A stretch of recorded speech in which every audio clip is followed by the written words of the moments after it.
We had a lot of success very early with brand new baby bands that probably won't mean too much to people at the moment, but Soul to Soul and Nena Cherry and Paula Abdul and Lenny Kravitz and what it did was it taught me the speed that things can happen and introduced me to artists. What it hadn't done is it hadn't really equipped me for corporate life. Because it was a pirate ship rather than a cruise liner. So because of the pirate ship, I got noticed by the cruise liner. So the cruise liner called Warner hired me in 1989-90 to be managing director aged 29 of Warner Brothers Records. That's amazing. Which included, in no particular order, Madonna, R.E.M., Prince, Eagles, all from America. Plus Seal, Enya, The Pretenders, an array. So every month there was a superstar album. But I was in shorts and everyone else was in a suit. A very warm welcome to the latest episode of the Outward Bound alumni podcast, Outward Bound and me. You are very welcome. I'm your host, Dylan Carroll, and I have got an incredibly interesting guest with me today. Can I introduce Mr. Jeremy Marsh? Hello, Dylan. Hello, Jeremy. Here. Nice to meet you too. So, Jeremy, you're a music industry executive.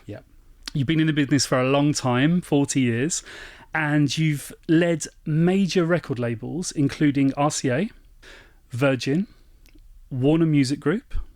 So as we were saying, that's one of the four hats that you wear. You're also involved with Harry King TV. You're the chair of Harry King TV. And you're also an advisor to Bell Partners. They're involved with music rights acquisition. And you're also involved with Investec, and that's linking in execs in the music industry to the firm's portfolio of investment services. So loads of interesting things to talk about around the music industry, which I can't wait to get into.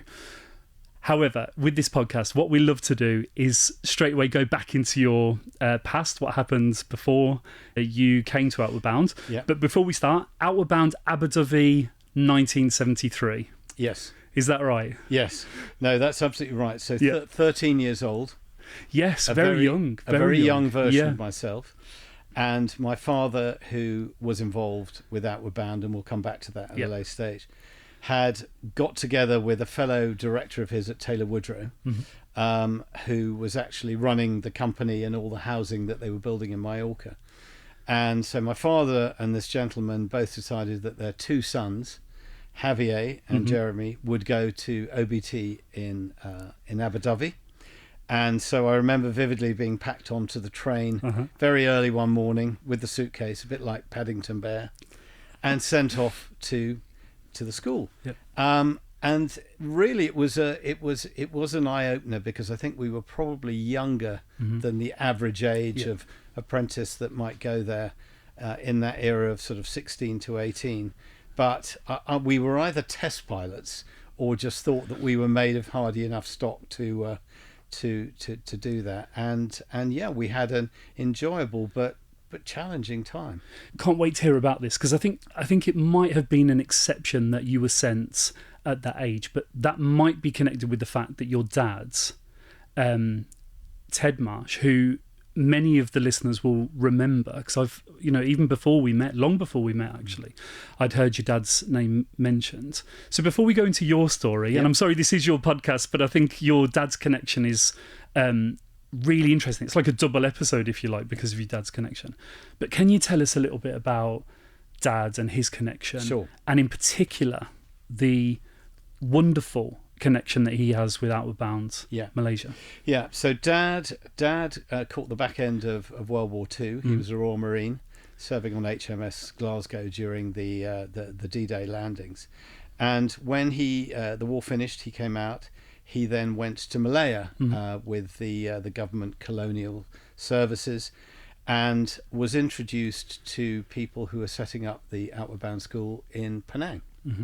And that really captured his imagination. And the great thing was, in those days, post-war, I think really anything could happen. And it was down to individual effort. And Dad loved sport. He loved the military, and so everything about the Outward Bound at the time appealed to him, and that became his, not his big charity, but the thing he did alongside his work out in Malaya. Fantastic. So that was in 1954. Yeah, the school was established. Yeah, that's right. Yeah. He met and married Mum in 55. Okay, and then they were there until 65 when he came home, and then from that involvement with the school in Malaya, he then joined the board of Outward Bound Trust in the UK with a specific brief to help look after the property, because obviously his job at Taylor Woodrow was construction and property. So they went, right, Ted, you're the man for helping us buy more properties and also help us with the development of the schools.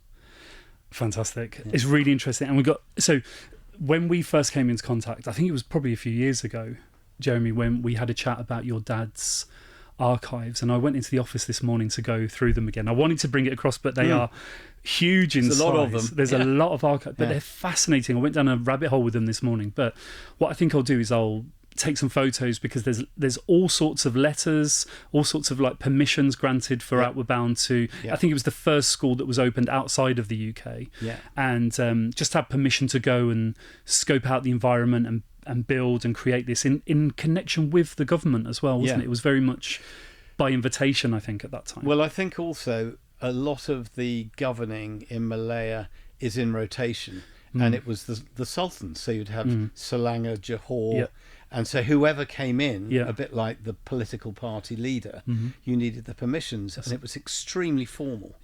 And the good news was Dad had lots of government connections out there. And as you rightly say, Dylan, when you look at the letters, there are some incredible letterheads. The great Sultan of whatever acknowledges and allows. But that was a process that was part of the old British Empire and the colonies and everything. Yeah. So incredible that he had that connection. So then he came back to the UK, and it wasn't just Aberdyfi he was involved with. Is that right? He had like he was constantly travelling the UK, whether it's Ullswater or the other bases. And I think at the time, certainly fundraising was in its infancy. So again, we'll touch on it later, but he got involved not only in the property side but helping to bring in potential sponsors. Phenomenal. He played such a big role, and the more I think about it over the years, because obviously I hear different names over the years, and there's a few that keep repeating.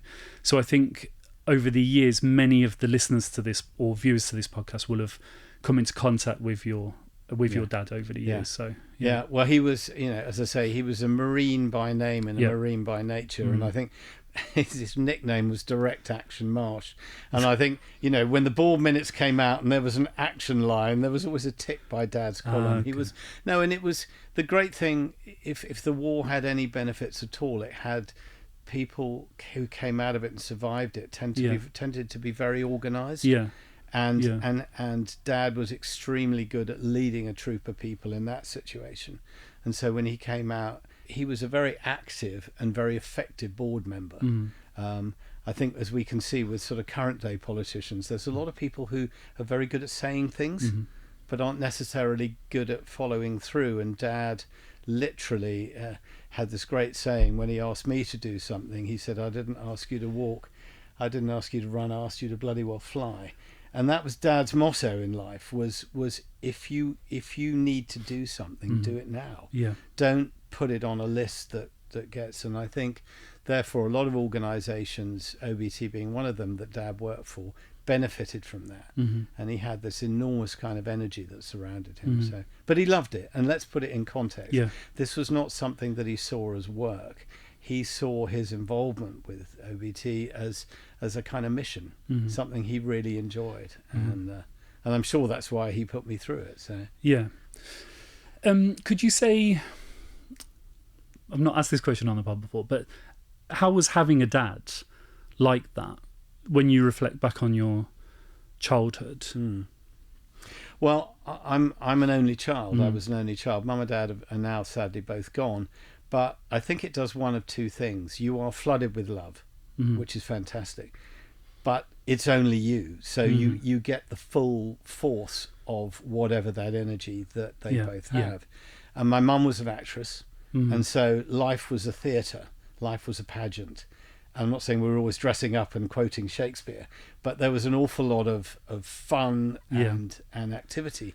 And Dad came from the more serious side of life. He was one of 5 children, all of whom served in the war, whether they were soldiers, sailors, infantrymen, Air Force pilots, whatever. So he came from a very traditional family. His father was Brigadier General in the Gurkhas, so there was absolutely no quarter cut in terms of, if you were given a task, you did it. That said, he was a very loving man, but he was also a military man. Yeah. So I had this great sort of sun and shade thing going on the whole time. But it was great, and it's probably made me whatever I am now. So good. Thank you for answering that. That's right. So Outward Bound Aberdyfi when you were 13. Yeah. So was that something that your dad recommended, or did that come through school? I think there's the connection, right? Yeah, I think he without the war and national service at that time, there was that sort of, how do you make someone a man? How do you put people through their paces to actually enable them to find out who they are? Because I think certainly there are bits that I went through that you would never be put through in a home situation, or never, it's pushing you outside of your comfort zone. Yeah. And I was sent away to boarding school age 7. So I had that separation from my parents quite early. I mean, my mother was distraught. My father just said, that's the way it is. So I think there was a little bit of conflict there, but I was used to that. What was interesting with the other guy, Javier, he'd never left home before. Okay. And so he was literally in a different country on a train with a complete stranger. He'd never met me. We subsequently became good friends. Good. But so he went through a very different experience, whereas I was completely fine with being away from parents. But to then find yourself in a kayak in cold water, or up a hill in a mountain on your own for the night, those were quite eye-opening moments. I bet. So I'd love to ask about some of the memories you have from your course. Yeah. But I just wanted to ask, would sort of having Ted as dad, had you sort of experienced the outdoors? Were you involved in the activities? Had you tried them before you actually came to Aberdyfi? I think I was very good with water. We were extremely lucky. When the parents came back from Malaya, they took one look at the British climate and went, this is a disaster. So with his cousin, they got on boats and trains and found Mallorca in 1962. Okay. And we lived in a completely run-down farmhouse with 110 volt electricity that blew up every time you turned the kettle on, and no running water. So there was a well, so it was almost like an Outward Bound course house. Eventually, in came the electricity, in came the pipes and everything else. Yeah. But we were very used to a camping style environment and a lot of water. Dad loved sailing. Yeah. His parents lived in Leamington. We all belonged to the yacht club and learned how to sail. So I was fine in water.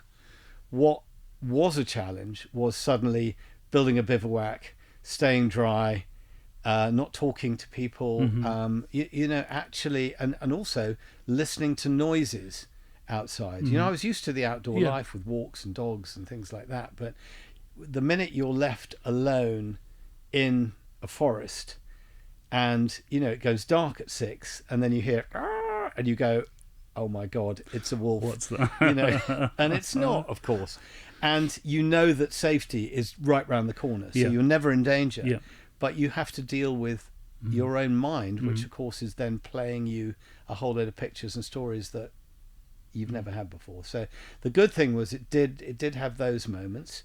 And then there's the team building element, where actually you get to function with other people.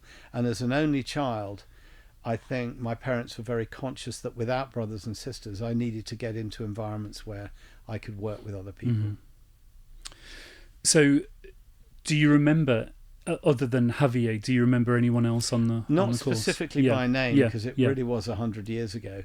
But I remember the fact that they came from very different backgrounds to me. And the great thing about the course was it's a leveller. Everyone goes in with a blank sheet of paper.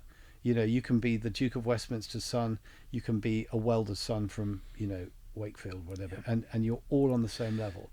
And I like that, and I think to be relatively faceless Yeah. is how it should be. And the fact that you can cooperate and build something or complete a task with a complete stranger is really important. Yeah. And I think that was done purposefully as well, Jeremy. The stories that I've been privileged to hear over the years have said that the groups were more often than not very mixed. You know, from students to cadets to Borstal boys to you know, people from all walks of life. And that term, the leveller, that's been used quite a few times, because when you're out on expedition and alone with your thoughts, it's less important of where you're from. And also I think if you've had a traumatic experience in your life and you haven't witnessed an environment where you're free of parents, you're free of, and I'm not relating to my parents, but let's say you lived in a household with 5 other brothers and sisters, you'd never had your own space, something like the week or the month on one of these courses. My impression is that gave people a freedom to find out a little bit more about who they are, as opposed to being told. Because I think there's stages in your life at school and with your family where people go, "This is what you're doing. This is what you know." And when you're actually acting as yourself, trying to complete a task or do whatever, you find out a completely different side of yourself. Yeah. Was there anything that was kind of a moment where you did? I mean, I'm thinking 13. Maybe that is too young. Were there any moments that were real memories for you? I mean, the real memories were being alone in a wood. Let's call it a wood, not a forest. Yeah. And you knew that. I think we were at sort of 100-meter intervals, so you knew exactly where everybody was. And there was a bit of, I don't want to be the one to put my hand up going, I'm scared. And so you had water, you had food, you had cover, you sort of built your little, and you knew that you were going to kind of go back to home base the next day. That to me was probably the first time that I thought I had to, because almost deal with your own emotions. Rather than always having somebody, a kind of a home to bolt to or a comfort spot. But actually, I haven't post Aberdyfi. I've not been to an Outward Bound course, but I've been on lots of team building exercises that people, particularly if they're senior management in the company, will go, "I don't want to do that. I can't see the benefit." And then they go through the day and they've built a raft to cross a river, or they've done something. And they come back at the end of the day and go, I never knew what this person was like. I never saw this side in them, either how awkward they were or kind they were or how collaborative they were. And I think that's really important when you're trying to build a team in a company, is to find a way or just build a team for any purpose. You rarely get a full picture of someone sitting in a boardroom. 100% agree. There's so much in that. I think the solo, again, in my conversations with alumni over the years, that was for many that moment where you're just alone with your thoughts and you have to kind of stare down maybe who you are, but then stepping out of your comfort zone, not only by yourself but as a collective, as a group. These are moments where you almost like lay yourself bare for others to see. And if that's within like a group setting, like a school setting, that can have huge impacts on a young person today. But also with our early careers work and the apprenticeship work that we do, you see people in a different light. And when you're next in a challenging situation, you can rely on them or count on them and put your faith in people. So many brilliant outcomes to come from that course. And I mean, can I be presumptive to did that kind of skill set stay with you throughout your career? Did it help point it in a direction? I think if you look at all these things as building your own toolkit, as not obstructions, but as when things go right, you rarely need that much help. When things don't start going right and go wrong, or you get fired, or you have an emotional breakdown, or whatever, you do need a full toolkit. And I think the OBT course is probably just Yeah. one of Yeah. half a dozen great things that just gives you a resilience, Yeah. and maybe gives you something to go, actually, when I felt really low, Yeah. or I didn't like this thing, I got through it. Mm. Because the worst thing, and I have a little bit of experience, I have one daughter who's in the mental health well-being business, Mm-hmm. and having listened to her operate, a lot of the things you shouldn't say are counterintuitive. Mm-hmm. For example, Okay. someone says to you, I'm not feeling well. Yeah. The worst thing you can go is, it'll be all right. Because you immediately you're saying to that person, you don't understand me. Yeah. Yeah. Right? So it's rather like in a boat, a tiller. Mm-hmm. To go left, you push the tiller Mm-hmm. right. And so understanding that the actions and reactions aren't quite as simple. And I think the course probably gives you moments when you go, blimey, I'd have reacted that way, but when I found myself in that situation, or someone else in the team did, you had to go the other way. And it is a classic case of hindsight. And you get a lot of this information when you're older. And I think maybe what the course does is, if you do it when you're younger, you're better prepared. Yeah.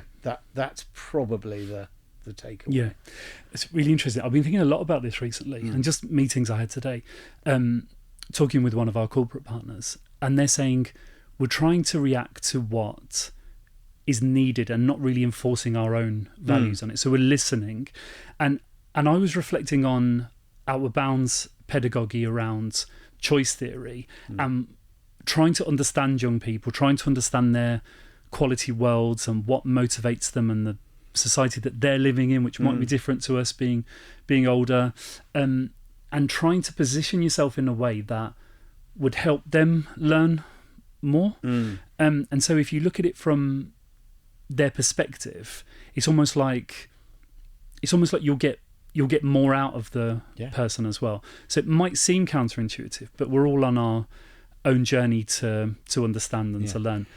Yeah. And if you look at the last 20 years, social media is having a vast impact on individuals' mental health, their behaviour.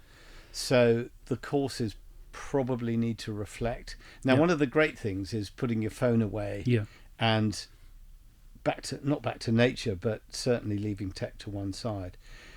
But when you go back into sort of not society, but when you finish the course, it might be interesting to have an app, an OBT app, that just has some of the core values that you can just almost refer to. You know, just a little pathway, because I think part of the issues that social media cause are the inability for people to see through the horror that they've been put through because of bullying or ghosting or all of these things. There almost needs to be a very simple explanation sheet as to, here's the way out of the maze, or here's a way. A way. And if OBT is a part of that, might be quite a good end of the course. Almost you're going back in. That's going to go back on. It's going to spit a whole load of things at you. Now, just remember what you've been through. Remember what you're good at. And also, life goes on, and you become much better at understanding not only your strengths, but more importantly, your weaknesses. And I do think being able to identify that early on and go, well, I'm not very good at that. And even if I really try, but I am really good at these things.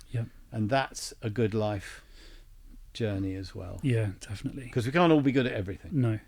No. And I think that the skills and values, if I can say that young people learn on an Outward Bound course, they will carry them forward. And it is good to be reminded of them through, as our charity, the remit is to support young people for a short period of time, but what we're trying to do is instill something in them that they can take forward and live by.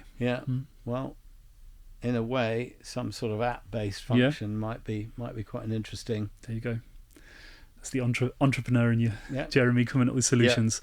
And I know this is really important for you, because we've spoken a few times over the years, and you've always asked me about, the impact and how of Outward Bound and how we deal with certain themes that come up. I don't know if you're aware of that, but that really comes across with you strongly when we speak together. Yeah. So that's good. Really good. Great. Just before we move on, was there a highlight? Was there a high point of your time at Aberdyfi? Was there one moment or a particular activity that you did that you can remember? I naturally enjoy the water. Yeah. So anything kayaking or building something to go across a stream. Yeah, I was pretty much thrown in a pond age 6 months. So, I think the water-based stuff I liked, and and I enjoy climbing and the abseiling, and a lot of it is the trust you put in the person you're doing it with. Yeah. And again, coming back to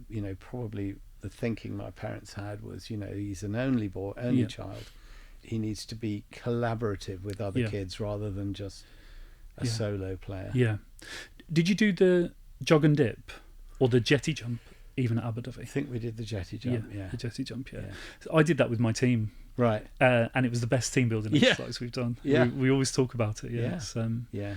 And the jog and dip has its origins in nautical history in the sense that if you can lock arms with a group of 12, you can survive at sea for 12 hours was the thing. That's why the group sizes are 12, right? Because that's also collaborative as well, because you essentially are putting your faith in other and your trust in other people. So well, we talked about it, and I think the origins very much were to do with sailors that were torpedoed in the war, and giving them the confidence to go back in there, and absolutely. So that's where it all stems from, and I'm so pleased your family has that connection, Jeremy, and you've carried it on too. So after Outward Bound, so presumably you went back to school, you went back to education. What happened there? What was so I got to 18, came out of school, and during school really enjoyed a holiday job at a local record shop and hi-fi store in Woking, which was our local sort of town, and then played in a couple of bands at college, and then went on to Ealing College of Higher Education, which was now Thames Valley University, to do a BA in Business Studies. And that was quite fun because it was what's called a sandwich course. So it was 4 years. You did 2 years, year out, year back. Worked for an American computer company, who I went, this sounds great. Where's my desk? And they said, you haven't got a desk. You've got a briefcase and you're cold calling. Okay. Get out on the streets and there's your patch. And they sold dictaphones, the old-fashioned way of making a letter. So I was thrown into the deep end and you had to learn a script to get the job. And there were grown men in the loo trying to learn this thing, because without reciting it to your boss, you weren't allowed to have the job. So I was, because you're at school, you're quite good at remembering things. So I learnt the script. And I still can remember most of it, and it was there. So I'm selling you, Dylan, a dictaphone, and of course, what you're not selling is a dictaphone. It's a tape machine for you to record. I'm saying it's going to make your life easier. It's called features, advantage, benefit, and all this stuff. So I went on the road, and I learned really the art of selling people anything. So I did that, finished my degree, and then I wrote to all the record labels and went, look, I'm not a very good singer, but you need to give me a job. And I think in Mum's box of Jeremy things, which we went through after she passed, I found 25 letters of rejection. Going, thank you for your interest, Mr. Marsh. And eventually I got a job in telesales at RCA by sitting in reception until somebody took pity on me, and they went, you've been here for 6 hours. Come on up, tell me your story. So they put me in, and I sold records and videos to a shop in Norwich or whatever. And then from there progressed into marketing and on through the record business. So were you into music? Were you like a big music fan? Is that how? Yeah, I mean, I loved records. I loved hi-fi. I loved singing in bands, playing the drums. Neither of those very well, but I loved everything about it, and I set my heart on finding out what was behind this piece of plastic or this tape and concerts, and discovered that there was this trade magazine, Music Week, and it wrote about all the record companies and had jobs in the back. So that was my portal in. And Dad, bless him, said, I don't know anyone in the music business. And I said, okay, here's the deal. Can you fund my rent for 6 months in London so I can keep interviewing. And if I don't get the job within 6 months, I'll do my chartered surveying exams and become a property guy. And he went, deal. Wow. And I got into RCA with about 2 weeks to spare in late December. And off we went. And it's been a wild ride because we went through the invention of the CD in the 80s. Of course. We and actually the industry boomed because everyone who owned vinyl and cassette then bought the same record on CD. There was what one would probably call a sort of unreal growth explosion in the business.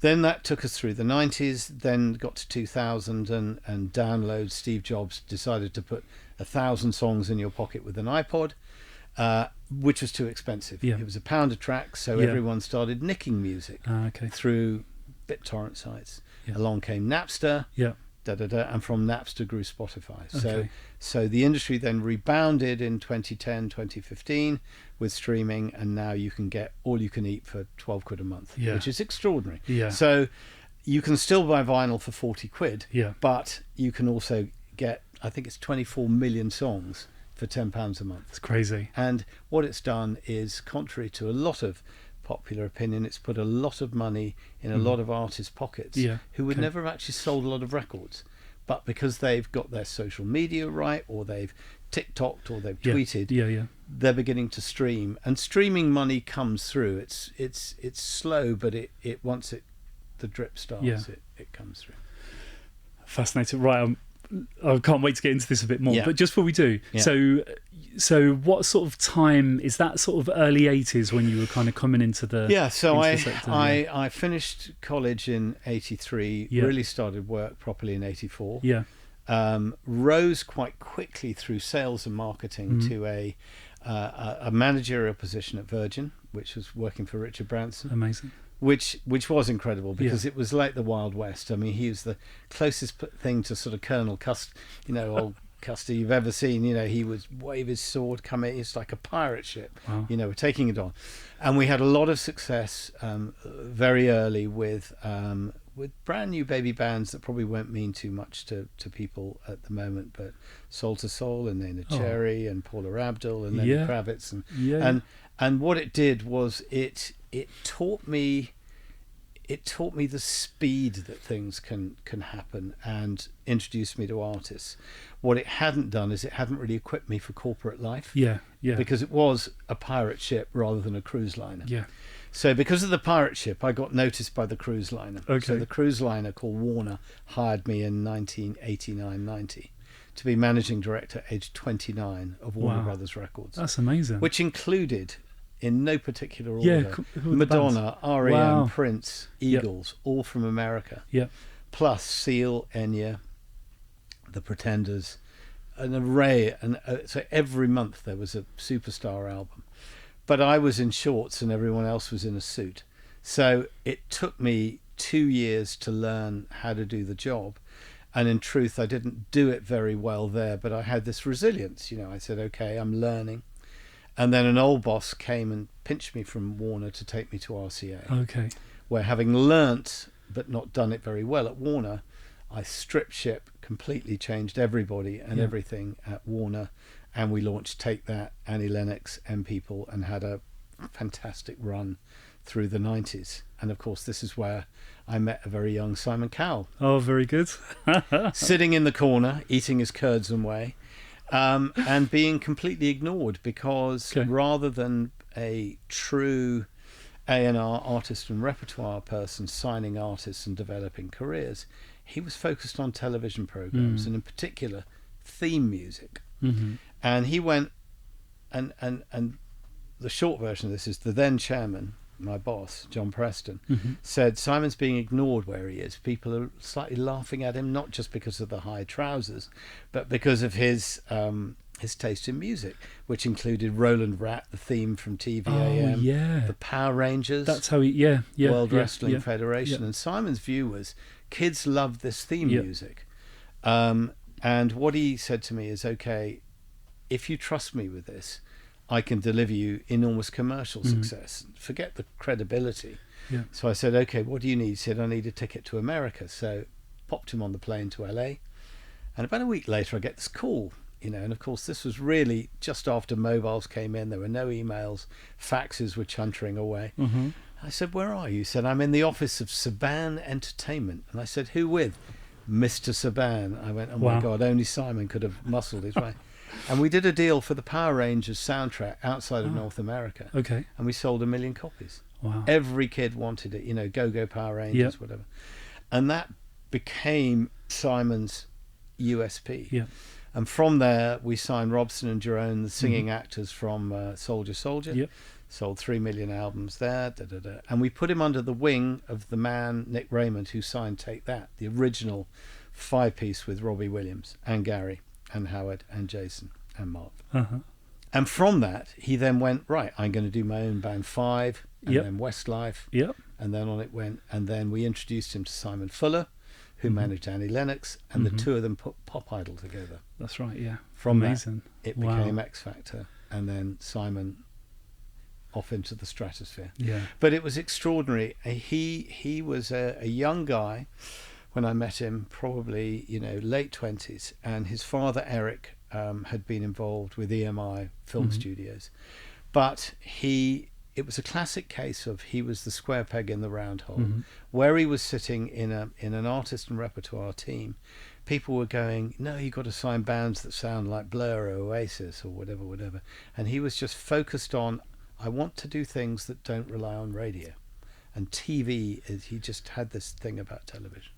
And to his credit, that's really where he stayed. He's got Britain Got Talent, and he's had X Factor, American Idol. And of course created One Direction, Little Mix, Susan Boyle, list goes on. And if you think of Harry Styles, that's because of Simon. Harry was one. In fact, when they auditioned on X Factor as individuals. Singers, I remember. And he put the group together.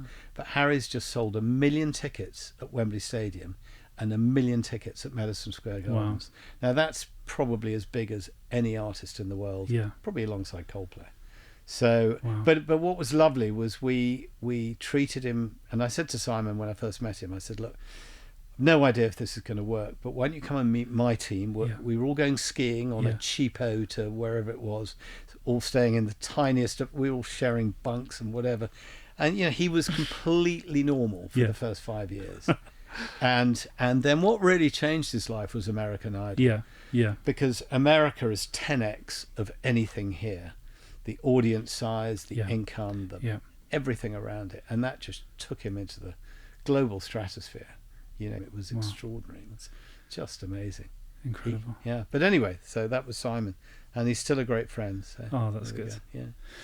And how would you... because I want to talk about your new venture that's just started. And obviously you've been, also having so many contacts in the music industry. You've been very kind with connecting us with a few for some of our events, which we're really grateful for, and we've got some amazing plans coming up, which is just great, Jeremy. But you've ventured out into your latest adventure, which is the Breaking Wave Group. Will you tell us about that? So in 2024, that completed my 15 years at Warner's. I like to say I got the silver platter, but I didn't.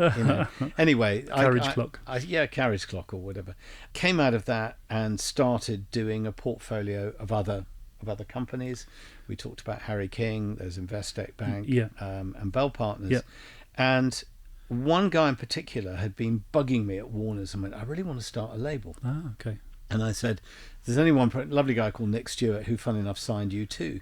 And I said, Nick, the only problem is you're a little bit older than me, and you can't do it on your own. If you do it, you need a team. So about a couple of months later, he came back and said, my protege at Island Records, Mark, just come back from Spain, where he was doing these amazing art projects, and he'd run Island Records for a decade. He's up for it. And I said, okay, you've got the creative end sorted. Now you need a grown-up. So my great friend James Radici, who was the lawyer at Warner's, the general counsel when I was there, sort of took a kind of early retirement, bit asthmatic, the rat race, very busy. So I rang up James and I said, what are you doing? He said, well, I'm kicking my heels a bit. I said, well, kick no longer. Come our way. So we put this band together of 4 people with really a chairman, Nick, creative head Mark, me in operations, James in legal and business affairs.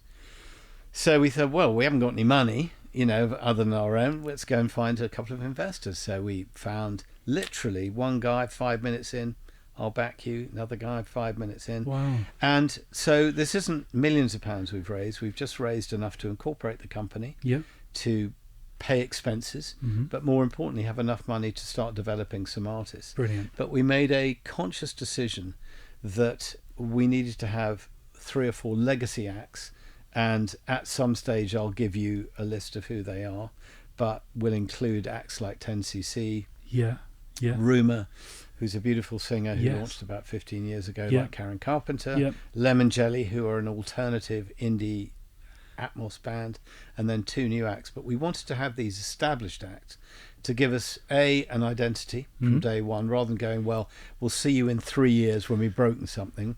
So we wanted to be able to say to bands, I don't know, like The Cure or Pulp, or someone who's making a comeback but not quite getting the attention where they are, so they're probably out of a record deal, come and talk to us. And we're records, we're song publishing, we're managers, so we can consult for them. We can it's a nice menu. It's a 360 model, because in terms of real income, the real income in the moment probably comes from live shows, and then a lot from sponsorship and brand names and synchronization. So we're open to all income streams, and also we want to keep it quite small. We talk a lot in our business about time poverty. A lot of the big record companies have hundreds and hundreds of artists, and they'll go, well, come in for a meeting and we've got half an hour or an hour, and you say that to an artist and you immediately go, you're not important.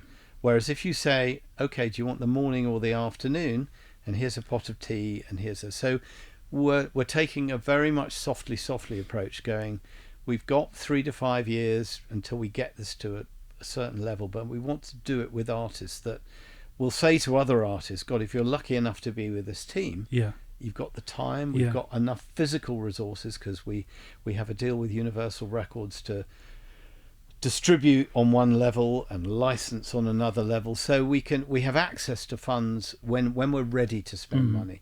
But a lot of it is the planning, and it might be an artist comes to us with a great catalogue, and they go, we don't want to make any more records, but we need help refreshing, can you help us put this song in a film, etc. So we're quite open to how we operate.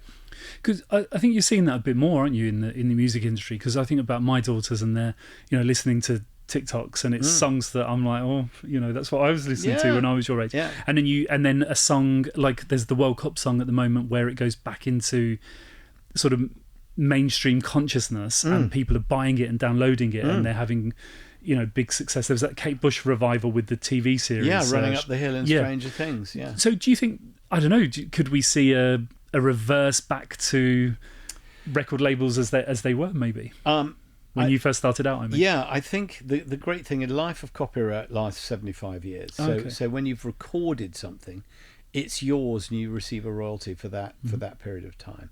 So whilst those are all in copyright, they're really benefiting the artist. So, for example, there was the Hail Mary Project film with Ryan Gosling, is that right? Yeah. And I can't remember the track it featured, but anyway, that song has shot back up the streaming charts. Anything that features in any prominent Netflix series, or Amazon or Apple. So and a lot of the music supervisors in those projects are reaching back into older catalogue, because it's a bit like classical music. The really good songs last the test of time. So rather than always, and also you might go to Taylor Swift and go, can I have a song? And she goes, yes, $500,000 for one play.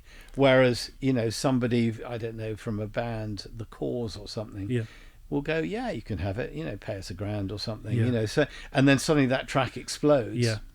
When the Kate Bush song went off, because I was working at Warner's at the time, the entire catalogue lifted by 10%. Of course. Because all the people loving that series went, oh, Kate Bush is good, and then discovered Peter Gabriel because of the song she did with Peter, and so it's wormholes that you go down. And so synchronization, which is what that is called, where a song is put in a TV ad or a television show or a movie or a Netflix series, is probably the key ingredient to that TikTok moment. And I remember there was Fleetwood Mac, I think it was Dreams or something, where there was a kid skateboarding. And that became a TikTok moment, and suddenly that song. And Fleetwood Mac have now had an album in the album charts for nearly the last 2 or 3 years. It's crazy, isn't it? Yeah, it's crazy. so, and that's why playlists will look like 3 contemporary tracks, 3 old tracks, 3, and people are they're enjoying what they. Yeah, brilliant. Yeah, and it's lovely, and it seems to be like with my daughter, some of the songs that they're listening to, I enjoyed. When I was young. And also I'm learning about their taste and going to all sorts of music this will gigs. also explain why the live market is so buoyant, and why artists can now tour. Look at the Rolling Stones. I mean, they're 7 decades in, 6 decades in. It's extraordinary. So long may it continue. Yeah, exactly. And we're in a nice studio here, who have very kindly allowed us to use it today. But you said, Mick Jagger would appreciate recording in this place, right? So there's a... Well, I think also the days of everything having to be recorded in Abbey Road, where clearly the Beatles and Cliff Richard and a lot of Stones probably recorded there, which are vast, and you need to have an orchestra. Now, a lot of albums, certainly that Ed Sheeran made, Dua Lipa made, you can do the vocal in a bedroom. As long as you've got good curtains and a great mic. And I remember with Craig David, who I worked with a lot on the first 2 albums, he sung most of his vocals into an iPhone.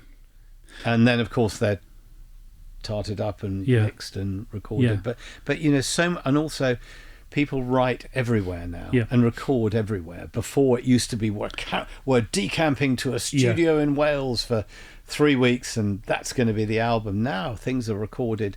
I mean, Olivia Dean's producer appeared at a charity function, and he explained and talked through how most of the album was made in her house. Most of it was played by her on piano, him on the drums, and someone else, and then they tweaked a bit in the mixes. I'm incredible. It's incredible. And I always remember, the thing I remember about Craig Davies is he started in pirate radio. He started in his bedroom and stuff, and it's incredible how talent is everywhere, and maybe just the methods of getting that to market and commercialising it are just easier these days. Rewind, The Artful Dodger, I mean, it was a garage record, it was, and Bad Garage by Name, Garage by Nature, it was made in a garage in Southampton, I think. And it's a very fluid business, and the entry to music is much easier now. You don't need a massive budget, and you don't need a massive studio. So that's the good thing. Fascinating. I could listen to your stories all day, Jeremy, and thank you for sharing all of the amazing connections you've had in the music industry over your career. And goodness, I'd happily listen to that. We'll come back in 3 years' time, and hopefully we'll have a new bank of stories. We're going to follow your new project with interest. I hope it's really, really successful. Just thinking about a fun question to end the discussion. I mean, I've not asked you about your own musical taste, because there's obviously taste and then there's commercialisation of it. Is there a song... Okay, let me put it this way. If you think about Outward Bound, your time there as a 13-year-old, early 70s, is there a song that you remember? Because often I put songs in places. If you can't put a song to your time at Outward Bound, is there a song that you could associate with Outward Bound? Well, I think in that 70s period, maybe slightly later, I remember buying with 3 or 4 of us, because there was this classic case where 4 mates would go into a record shop and each buy an album, and then you'd tape the other 3. Right? It was, that awful bit, but it was the way you could afford to do it. And there were 2 albums at the time. The one that would probably be my desert island is Hunky Dory by David Bowie. Okay. And there's something about the stripped back, bare version of Bowie. Yes, he's done the most incredible albums since, and big productions of Let's Dance and things, but there's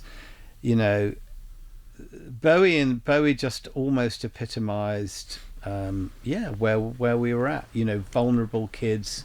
And I suppose Elton John, which had your song on it, which I still think's probably the best 3-minute song that's almost ever been written. Wow. Okay. You know, I mean, to start with, it's a little bit funny, this feeling inside. Not, you know. Yeah. I mean, you can imagine, because the great thing with Elton, but he couldn't write a melody without the lyrics. Mm. And he and Bernie lived together, you know, in his mum's house at the beginning. And Bernie would literally go, right, Elton, and can you imagine him putting that melody to It's a Little Bit Funny? You know, it's like, and actually life at that age is a little bit funny. Yeah. You don't know who you are as a person, you don't know the person you're going to become. But I think both Elton and Bowie, if you look at their legacies, they will be the Bach and Beethoven in 100 years' time. People will look back and go, who else has written? And let's stick on this side of the pond, because there's clearly Billy Joel and others, but people will look at those two British artists and go, that's about as good as it's got. They wrote all their own material and performed all their own material, and you know, yes, Bowie's life was cut short, but Elton's, they're incredible people. So that's my 70s. Yeah. That would be my Outward Bound theme would be bookended by Elton John and David Bowie. Oh, it's a lovely way to end it. I was going through the lyrics in my head. So this is your song, and I think everyone that experiences an Outward Bound course writes their own track, writes their own melody in it. There's chapters and there's a chorus, and I feel that if Outward Bound plays a part in someone's soundtrack, whether that's an individual song or a whole repertoire or set of albums, and that's a wonderful thing. Wonderful, and how wonderful life is. Jeremy, that you're in the world, and you've got very good. Thank you. Should we sing it to finish? Let's not. We'll spare the listeners.